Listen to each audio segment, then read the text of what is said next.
اللہ تعالیٰ ارشاد فرما رہا ہے کہ بڑی خرابی ہے ایسے شخص کی جو لوگوں کے عیب ٹٹولتا ہے، اور اس شخص کے لیے خرابی ہے جو لوگوں کی بے عزتی کرتا ہے۔ الذی جمع مالا وعددا، اور جو مال جو ہے وہ جمع کرتا ہے اور گن گن کے رکھتا ہے، اور اس مال کے بارے میں یہ سمجھتا ہے یحسب ان مالہ اخلدا، کہ یہ اس کا مال ہمیشہ ہمیش رہے گا۔ یہ باتیں آپ کے سامنے 2-3 آیتوں کی کتنی دیر بات کرنی ہوتی ہے؟ 40 منٹ۔ کئی منٹ؟ 40 منٹ۔ چلو،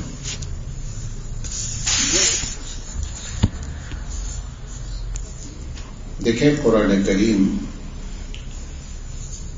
کے بارے میں تو ایک باتیں بتا کے تمہید پہ بات کرتا ہوں۔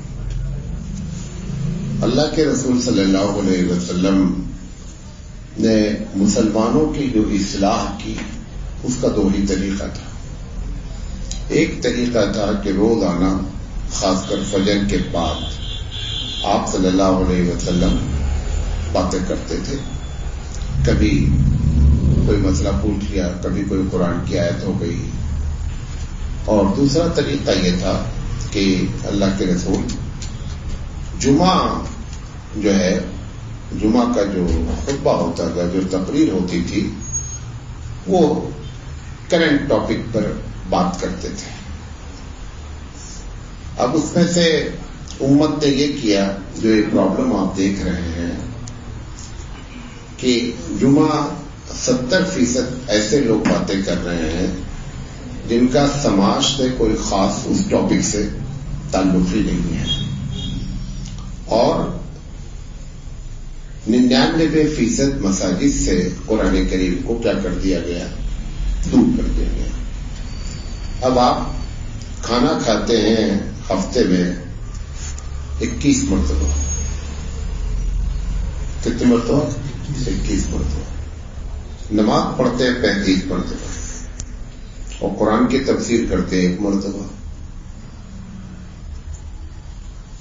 تو رسول کے عمل پر جب تک آپ کا عمل نہیں آئے گا تب تک آپ جتنی بھی کوشش کر لیں پرابلم نہیں سالو ہو سکتی۔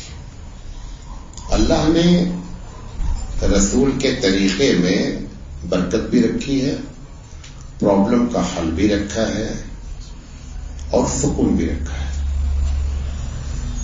جتنے بھی آپ اسمارٹ ہو جائیں، جتنے پڑھے لکھے ہو جائیں، وہ سب رسول اکرم کی حکمت کے آگے سب فیل ہے۔ تو قرآن کریم کے سلسلے میں ہونا یہ چاہیے کہ روزانہ، اگر روز کریں گے تو بھی 7 ہی دن ہوگا، تو بھی نماز سے کم ہوگا اور کھانے سے کم ہوگا۔ لیکن آپ نے 35 اور 1، 21 اور 1 کا جو تناسب رکھا ہے، اس کی وجہ سے کیا ہے کہ جو اثرات قرآن کریم کے ہونا چاہیے، کہ اگر کوئی چیز لگاتار ہوتی ہے نا تب وہ اپنے اثرات، یہ سوڈا بوٹل کا جوش ہے، ایک دن ہفتے میں آیا، اس کے بعد 6 دن تک شانتی۔ ریپیٹیشن اپنے اثرات دکھاتی ہے، کیا کرتی ہے؟ کوئی چیز کو آپ ریپیٹ کریں گے تو اس کے اثرات زندگی میں مرتب ہوتے ہیں۔ جیسے آپ نے دیکھا ہوگا کہ کبھی کبھی آپ کے گھر میں نل ٹپکنے لگتا ہے، بڑی خوبصورت ٹائلز ہوتی ہے، بڑی قیمتی ٹائلز ہوتی ہے، لیکن وہ تھوڑا تھوڑا قطرہ ٹپکتا، نتیجہ کیا نکلتا ہے کہ اس پوری ٹائلز کو کالا کر دیتا ہے۔ حالانکہ وہ سارا پانی اگر اکٹھا کیا جائے کہ کتنا پانی جس نے کالا کیا تو زیادہ 20-25 کھڑے ہوں گے، لیکن اثرات بھی مرتب ہو گئے کیونکہ وہ ریپیٹیشن کے ساتھ ہوا۔ آپ 4 ٹینک پانی لا کر کے ٹوائلٹ میں ڈال دیتے، 2 گھنٹے تک آپ سمرسیبل چالو کر دیے، ٹائلز پہ کچھ اثر نہیں ہونا ہے۔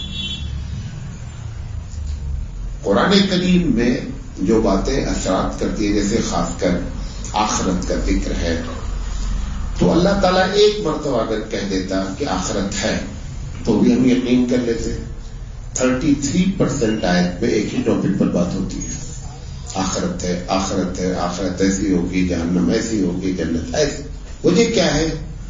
وجہ یہ ہے، اسے معلوم ہے پروردگار عالم کو کہ جب تک ریپیٹ نہیں کی جائے گی یہ چیز تب تک دنیا کی محبت نکل نہیں سکتی اور آخرت کی محبت داخل نہیں ہو سکتی.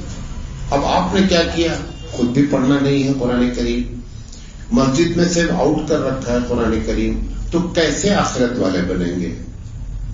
یہ محض ایک وہ ہے، ایسا ممکنات میں سے نہیں ہے. یہی وجہ ہے کہ ہمارے اوپر آخرت سوار نہیں ہوتی. بہرحال یہ ایک تمہید تھی. یہ جو ہے جو سورت ہم نے پڑھی، اللہ تعالیٰ کہہ رہا ہے کہ خرابی ہے ان لوگوں کے لیے جو غیبت کرتے ہیں، اور خرابی ہے ان لوگوں کے لیے جو لوگوں کی بے عزتی کرتے ہیں.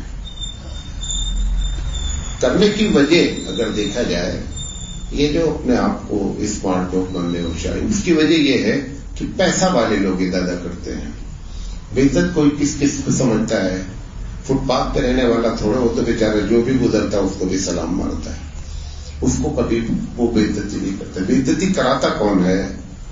یا تو آپ بہت زیادہ قابل ہو گئے ہیں تب لوگوں کو بے عزت جانتے ہیں، یا آپ کے پاس پیسہ زیادہ ہو گیا تب بے عزت جانتے ہیں، یا کوئی بڑا عہدہ آ گیا ہے تب آپ بے عزت جانتے ہیں، اور یا یہ کہ آپ کا سورس بڑا ہو گیا ہے تو آپ بے عزت جانتے ہیں. یہ جو بے عزتی ہے اس کا سبب بیان کیا جا رہا ہے کہ اس کی وجہ کیا ہے؟ مال ہے. اور بے عزتی کے بارے میں ایک بات بتائیں، خاص کر مومن کے بارے میں.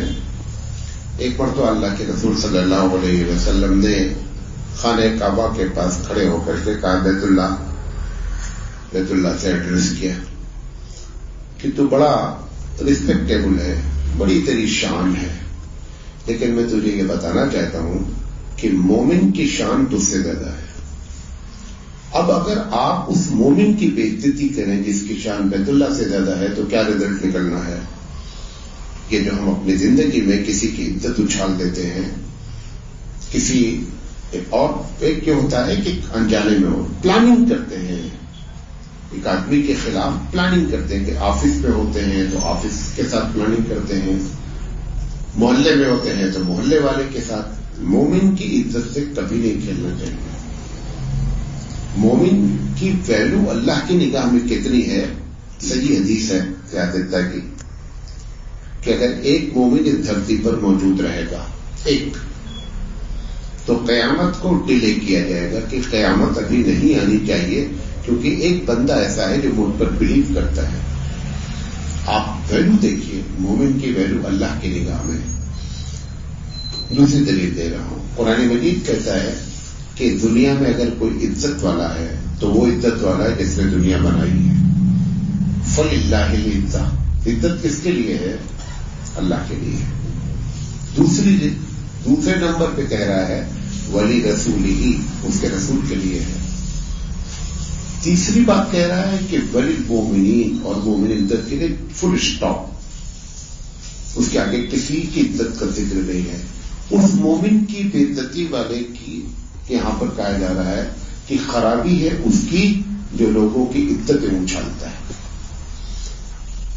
بہت گناہ ہم کرتے ہیں، ان میں دو جو گناہ ہوتے ہیں، ایک گناہ اگینسٹ اللہ ہوتا ہے، ایک گناہ اگینسٹ بندہ ہوتا ہے. جو بندے کے خلاف گناہ ہوتا ہے اس میں سب سے خطرناک گناہ ہے کہ آپ کسی مومن کی عزت سے کھیل جائیں. آپ اس کو دو جھاپڑ مار دیں، کوئی زیادہ بڑا نہیں رہتے، لیکن اگر آپ نے پلاننگ کر کے اس کی عزت کے ساتھ معاملہ کیا ہے اور اس کی عزت اچھالی ہے یا اس کی بے عزتی کرنے کی پلاننگ کی گئی ہے، راجنیتی چلی جا رہی ہے کہ کسی طرح بے عزت ہو جائے، تو وہ آپ نے بہت بڑا جرم کیا ہے. بات بڑی سمجھے. اگر ہم سے ہوئی ہے تو ہمیشہ ہم کو توبہ کرنا چاہیے. نمبر 1، توبہ سے صرف کام بھی نہیں چلے گا. جس کی بے عزتی ہوئی ہے اس سے جا کر کے بتانا کہ مجھ سے غلطی ہوگی، آپ مجھے معاف کر دیں. ابھی یہ کہنا دیکھنے میں بہت مشکل ہے، لیکن قیامت میں یہ بہت ہی آسان ہوگا کہ آپ نے ہمیں اور ہم نے اپنی جان چھڑا لی اس سے. اگر قیامت میں اس نے کہیں کمپلین کر دیا تو آپ یقین نہیں کر سکتے ہیں کہ وہ لوگ جو بڑے نیک ہوں گے, بڑی نیکیاں لے کر جائیں گے, وہ ساری نیکیاں ایک ایک کر کے ایسے اکاؤنٹ میں ڈال دی جائے گی جس کی بے عزتی کی گئی ہے, جس کو گالی دی گئی ہے, جس کے ساتھ حق مارا گیا ہے. حقوق العباد اللہ کبھی نہیں معاف کرتا. آپ نے زندگی میں نماز چھوڑی ہے, لیکن ایک مرتبہ یاد آ گیا کہ مجھ سے غلطی ہوئی ہے, ایک بٹن دبانے سے جیسے فائل ڈیلیٹ ہوتی نہیں, ایسے ایک مرتبہ توبہ کرنے سے سارے گناہ معاف ہوتے ہیں اس آدمی کے لیے جس نے پلاننگ سے گناہ نہیں کیا ہے. لیکن اگر بندے کے خلاف ہوا ہے تو آپ چاہے 100 حج کر لیں اور چاہے جتنی مسجد بنوا لیں, چاہے جتنا مدرسہ کر لیں, کچھ بھی نہیں ہونا ہے. کیونکہ ان لاجیکل بات ہے کہ میں ان کو ایک جھاپڑ ماروں اور ان سے کہوں بھیا مجھے معاف کر دو, یہ کیا پالیسی ہے؟ تو آپ نے جس کو ستایا ہے اس کی بد جا کر اس سے معافی مانگی. جھاپڑ ایک سے مارا, معافی دوسرے سے. آپ نے بندے کو ستایا, معافی مانگ رہے اللہ سے. یہ لاجیکل بات ہے, ایسا ہوتا ہی نہیں ہے. پروردگار ہے اور اس کی وجہ بتا رہا ہوں کیوں ایسا کرتا ہے اللہ. آپ بیٹھے رہیں اور آپ کے بچے کو ایک آدمی ایک چھاپڑ کھینچ کے مار دے, آپ کو تکلیف ہوتی کہ نہیں ہوتی ہے؟ بھلے ہی صحیح وجہ سے جھاپڑ مارا ہو, غلط صحیح میں مارا ہے. آپ چاہے 10 مرتبہ مار دیں آپ اپنے بچوں کو, آپ کو تکلیف نہیں ہوگی. لیکن اگر غیر ایک مرتبہ ایک چھاپڑ مار دے تو آپ کا پارا چڑھ جاتا ہے. ہوتا نہیں ہوتا. پروردگار عالم کے ہم بندے ہیں, وہ ہم کو جو چاہے سزا دے دے, لیکن اگر کوئی بندہ اسے کر دیتا ہے تو اس کا پارا چڑھ جاتا ہے. اور یہ ایک نیچرل چیز ہے. ہر آدمی کو, غور سے سنیے گا, ہر آدمی کو اپنی کریشن سے پیار ہوتا ہے. ایک بچہ ہے, اگر چھوٹا بچہ آپ کے گھر میں ہو, UKG LKG فرسٹ اسٹینڈرڈ کا بچہ ڈرائنگ کرتا ہے, دیکھا ڈرائنگ کرتا ہے, بہت خراب کرتا ہے, لے کر امی کے پاس جاتا ہے, بھیا دیکھو. اگر آپ صرف اتنا کہہ دیں بکواس ہے, کیا بنا ہے, بیکار, دیکھیے وہ رونا شروع کر دے گا. کیوں؟ کیونکہ وہ اس ڈیزائن کا کریٹر ہے, اس کو دل سے اس ڈیزائن سے پیار ہے. آپ اس کے پیپر کو پھاڑ کے پھینک دیجیے, تب اس کا رونا دیکھ لیجیے کہ کتنا روتا ہے وہ. حالانکہ کوئی اچھی چیز نہیں تھی, بیکار ہی بنایا تھا, لیکن اس نے خود بنایا تھا نا, لہذا اس کو پیار ہے. ایسے ہی ہم کو ہمارے اللہ نے بنایا ہے نا, ہم کتنے بھی خراب ہیں تو بھی ہم سے اللہ پیار کرتا ہے.